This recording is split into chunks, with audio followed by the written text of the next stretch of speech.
Welcome to Sarpy Outlook. I'm O'Dea Lippert. Our guest today is Georgie Scurfield.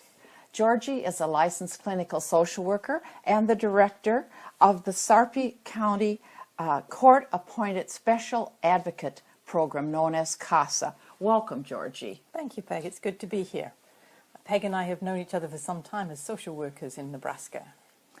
And we're happy to have you. And it's my understanding, Georgie, that the CASA program originated in Sarpy County. Would you start by telling us the origin and the history of the program? And I believe it's spread now to other counties. Other counties, absolutely. The CASA program actually started in the United States, in Seattle, Washington. And then it was in Sarpy County that it began here in Nebraska. And that was back in 1986 under juvenile court, in the juvenile court.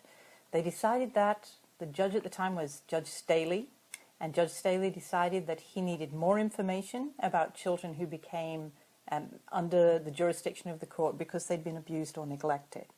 So he was looking at how he could use volunteers and found the CASA program and established the CASA program in Sarpy County. There are now 21 different programs across the state, but it started right here in Sarpy County. Well, that's interesting. I had heard that, and I didn't realize it was a national program, however. So we were the first to have it in Nebraska. Yes. But tell the story as it evolved and your involvement. I came to Nebraska in the early 90s and volunteered as a CASA volunteer when the program was still quite young. And I had been a social worker in my native UK and wanted some way to get involved in the community when I moved here. So I volunteered as a CASA volunteer while going to UNO to get my master's in social work. I had young children, I was pretty busy, you all know how that can be, but I was very interested in the use of volunteers in the juvenile court. So I became involved initially as a volunteer, and then after I had my master's and had worked as a therapist for some time, I became the director of the program in the late 90s. And have been ever since. Yes. Could you give us more details about the program? You know, how does it work? You know, how exactly does the program work? I have to start by talking a little bit about the juvenile court. The juvenile court serves 4 different groups of children. Mm-hmm. First of all, young people who have broken the law in ways that would be illegal for anyone, so that they may have stolen something, they may be using an illegal drug, they are doing something that would be illegal whatever age they were. And then there are a group of children who are doing things that are illegal because of their age. So those kids are kids who are not going to school, they're drinking, they're using cigarettes, they may be running away from home.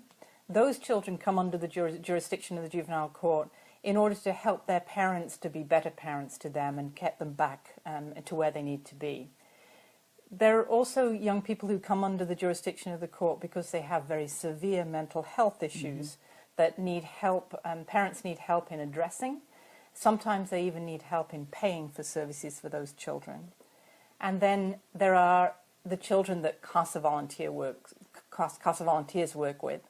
They're children who have not done anything wrong themselves, but they come under the jurisdiction of the court because they have been through abuse or neglect, or their parents have allegedly abused or neglected them, and the court is yet to decide whether that truly happened.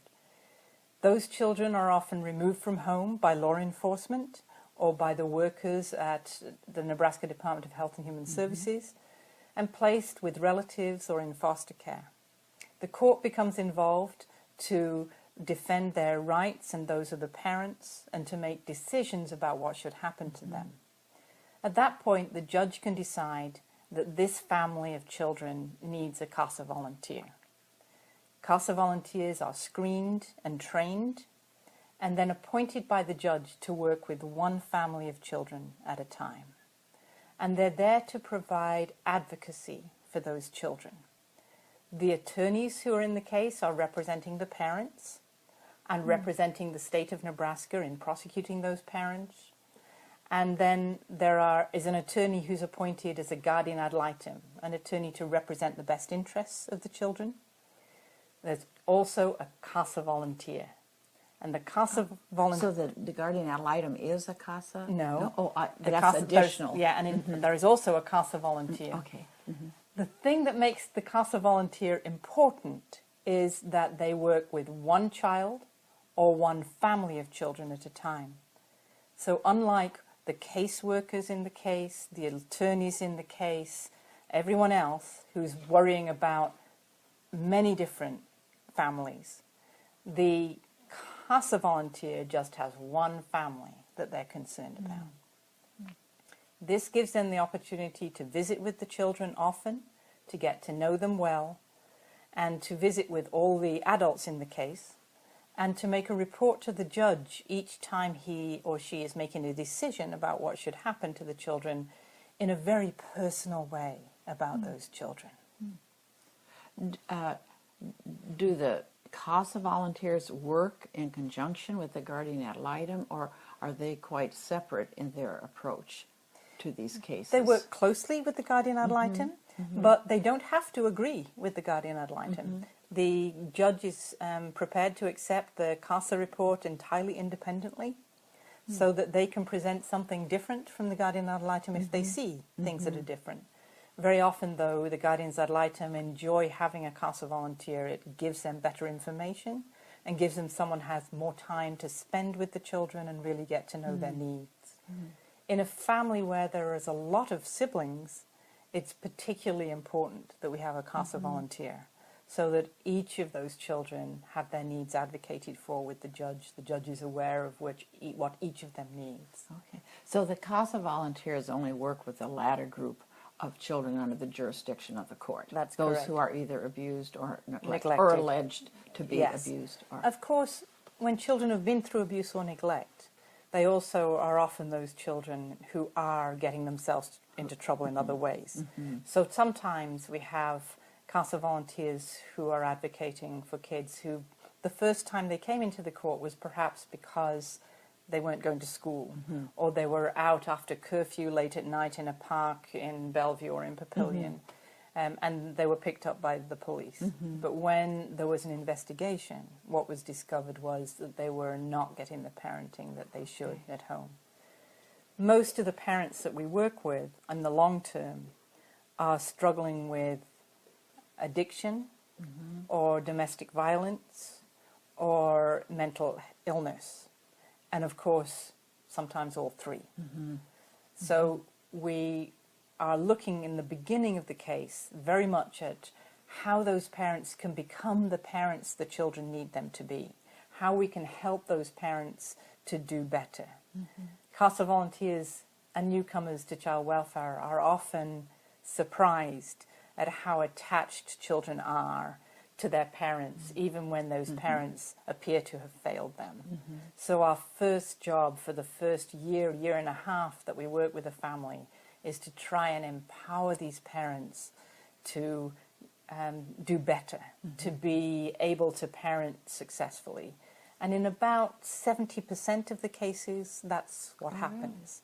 So they get a handle on their addiction, they get help and medication and therapy for their mental illness, they get out from under that domestic violence relationship, and they become much better parents. so is the CASA volunteer involved in then pulling together some of the other community resources? Because your people aren't, unlike you were, all trained professionals, I assume, when Absolutely. they start. So how do they, draw in the case similar to you described? Often what we're looking at is people who become CASA volunteers are involved in their own neighborhoods anyway. So they may be advocating for children who are living in their own neighborhood. They may know where the resources are. They may help families to get involved in church programs, in school programs, to help them with the food pantry if that's what they need, or some other resources that they can get.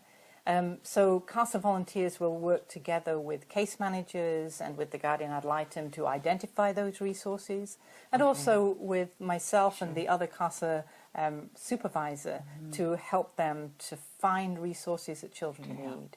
Yeah. How often would a CASA volunteer visit a child? We Or a ask, family? A family. We ask that they do it a minimum of once a month, but most of our volunteers visit about once a week. They get very engaged in the family's lives and they visit very often. So can operate on a more personal level, if you will, than perhaps a professional, a therapist, or Absolutely. a guardian ad litem would. And I think for children, and especially for teenagers, who can well become very cynical at a very early age if parents have been untrustworthy or have failed them, it's very important to them to know that their CASA is a volunteer, that no one's paying them, that they are independent of state government, that they're independent of the court system. They're simply working there to advocate for this child. So it builds a level of trust over time that many of the kids can't have with a professional or a paid professional. So does the relationship between the guardian ad litem and the CASA worker evolve successfully on behalf of the children? That's a really interesting question, Peg, and Because very I've wise. worked with some You know. guardian ad litems, Yes. and Sometimes I just that's wonder. not the case. In the beginning of the program, I think there was a lot of conflict with the guardians ad litem. I think what we've developed in the last 15 or 16 years is a partnership where the guardians ad litem truly trust the volunteers, but are also prepared to come to me sometimes and say, I think this person has crossed the line, gone too far, done too much. And then I'm going to be talking to that volunteer about whether I agree. Sometimes I do, sometimes I don't. But mostly the guardians ad litem recognize that the volunteers bring a community perspective. They have opened up child welfare to the eyes of people who are not professional. They demand a different standard. They don't fall into thinking that the resources that there are good enough. They often ask for more. They push for more because they get engaged in what this child's potential is. And I think that's often one of the best things a CASA volunteer can do. They can see what this child can be, rather than what this child is or where this child's come from. What kind of training specifically do the CASA volunteers have? We have a new training just starting this summer, which is exciting for us, where we do, there's 30 hours of training altogether, so it's quite a lot, but we can now do half of that online, so that we at the CASA program can be monitoring what the new volunteer is seeing online, and then they meet 5 times to discuss what they've learned and how that happens. We're starting a new training in August, so we're excited. We've to recruit right now new volunteers. Which leads me to some numbers, Peg. Can I just give you some yes, numbers? I'm interested to know how many families or children do you serve, and how many volunteers do you have to meet the needs of those families? In Sarpy County, we currently have 53 active volunteers who are working with 88 children. That's the number I pulled out of the statistics today. Now, is that 88 children or 88 families? 88 children. Okay. So they're working with 88 Individual individual children. We have in Sarpy County, right now today, 241 children who are under the jurisdiction of the court because they've experienced abuse or neglect. Oh, really? That's 137 families, so 241 children in 137 families. And so what we need is a lot more volunteers so that every child and every family will have a CASA volunteer. So when you mentioned those 53 volunteers working with 88 children, so all of the children who are eligible are not covered by services? Not yet, by a CASA volunteer. And both the judges, Judge Gendler and Judge O'Neill, have both said they would like a CASA volunteer for every child in a 3A case, and 3A is the abuse neglect cases. Really? Well, I noted in Sunday's Omaha World Herald that Judge Gendler had a letter to the Public Pulse, and I guess I would label it kind of a recruiting letter. Yes. And I hope also, Georgie, on behalf of this remarkable program, that this might serve to get some volunteers, because we want to make these programs as widespread as possible. Our mission is to advance issue-based ideals, and certainly this is one of them. And I hope that you can get some volunteers out of this. That would be too. wonderful. Now, is there anything that we missed in this kind of brief conversation that you would? I'd just like to say, I think that children are all of our responsibility. They're all our children. This is our future. And so one of the things that is really important to me and to the CASA program, both in Nebraska and nationally, is that we have volunteers who look like the children they serve. So we try really hard to recruit and include a diversity of volunteers. We want people who are 21, we want people who are 71. We want people who are of any race or none that they personally define. We want people who are prepared to step into a situation with Spanish as their first language, because for some of our kids, Spanish is their first language. We would like to have someone advocating for them who can communicate in that language. We would like volunteers who have been in Bellevue or Papillion or Gretna or Springfield or La Vista all their lives. And we would like people who've just arrived, because some of our children have just arrived and some of them have been here as long as they remember. So you want a volunteer population that parallels your child's, the children. Absolutely. The children's. Absolutely, yes, we do. Yes. Yeah.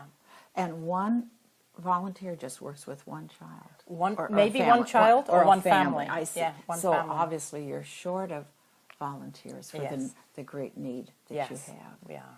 Well, Yeah. I really want to thank you, Georgie, for taking the time to be with us and to enlighten our viewers about this program, which is quite remarkable and certainly something to be proud of in Sarpy County.